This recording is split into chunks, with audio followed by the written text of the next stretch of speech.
Assalamualaikum warahmatullahi wabarakatuh. Alhamdulillahi rabbil alamin. Wabihi nasta'inu ala umurid dunya waddin.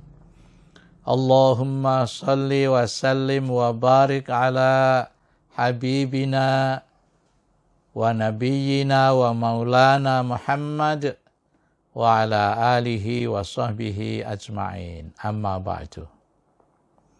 Ashhadu an la ilaha illallah wa ashhadu anna Muhammadar Rasulullah. Raditu billahi rabba wa bil islami dina wa bi Muhammadin nabiyya wa rasulah. Rabbi zidni ilman nafi'a warzuqni fahma wa hukma wa alhiqni bis salihin. Amin. Alhamdulillah, kembali kita dapat bertemu atas izin Allah, atas nikmat Allah, atas anugerah Allah untuk bersama-sama kembali membahas al-asma al-husna, as-sifat al-fudlah yang menjadi milik Allah subhanahu wa ta'ala untuk kita teladani. Kali ini kita akan membahas Allah al-wali, Allah yang maha melindungi, maha mendidik, maha memelihara. Tersebut di dalam surah Asy-Syura ayat 28. A'udzu billahi minasyaitonir rajim. Wa huwallazi yunazzilul ghaitsa mim ba'di ma qanatu wa yanshuru rahmatah wa huwal waliyul hamid. Allah dialah yang menurunkan hujan. Alladzi yunazzilul ghaitsa mim ba'di ma qanatu, setelah mereka berputus asa. Ini tentu karena lama tidak ada hujan. Wa yanshuru rahmatahu, Allah menyebarkan rahmahnya kepada mereka. Wa huwal waliyul hamid, Allah maha melindungi dan maha terpuji. As-Sa'di di dalam tafsirnya menyatakan, wa huwallazi yatawalla ibadahu bi anwa'id tadbir. Allah al-wali itu artinya adalah yang melindungi, memelihara hambanya dengan bermacam-macam pengaturan, dengan bermacam-macam arahan.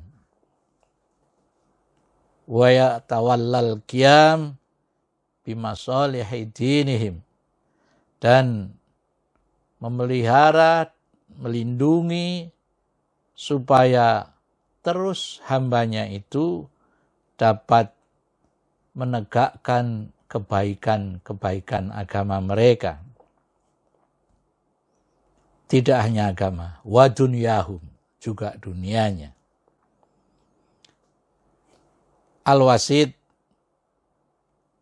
menafsirkan secara lebih ringkas, yaitu alladzi yatawalla ibadahu birahmatihi wa ihsanihi. Poin yang tidak disebutkan oleh As-Sa'di disebutkan oleh Al-Wasid, bahwa Allah melindungi, memelihara hamba-hambanya itu dengan kasih sayangnya, birahmatih, wa ihsanihi, dan dengan kebaikan-kebaikannya yang melimpah, yang tidak berbanding, tidak layak untuk dibandingkan dengan seberapa kebaikan hamba kepada Allah. Allah jelas lebih banyak kebaikannya.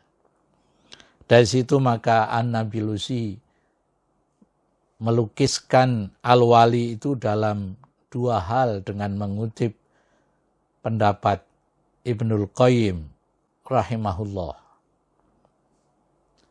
Yara anna wilayatallah azza wa jal li khalqihi wilayatani.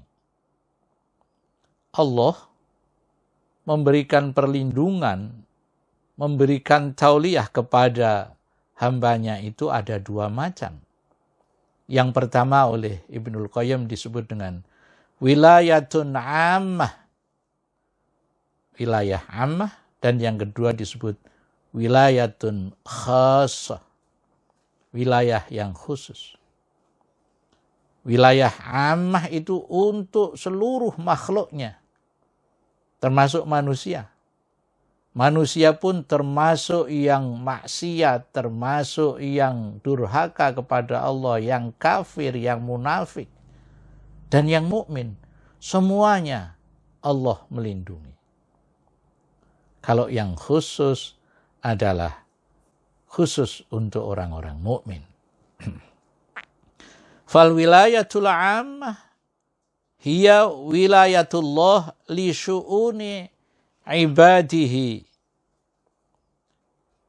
Wilayah ammah itu adalah wilayah Allah terhadap hal ehwal hambanya, wa takfuluhu bi arzakihim, dan Allah memberikan kepada hambanya rizki-rizkinya, wa tadbirihi ahwalahum, dan Allah kepengaturannya terhadap hamba-hambanya itu juga meliputi tingkah laku mereka. Amma wilayatul khasah fahadihi ta'nil mu'min, adalah wilayah untuk orang mukmin saja. Apa itu? Wilayatullah lil mu'minin adalah dirumuskan oleh Ibnul Qayyim ada 4. Pertama, wilayatul hifdi, perlindungan yang berbentuk pemeliharaan.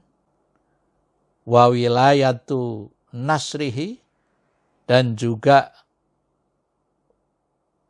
perlindungan yang berbentuk pertolongan kalau menghadapi kesulitan-kesulitan.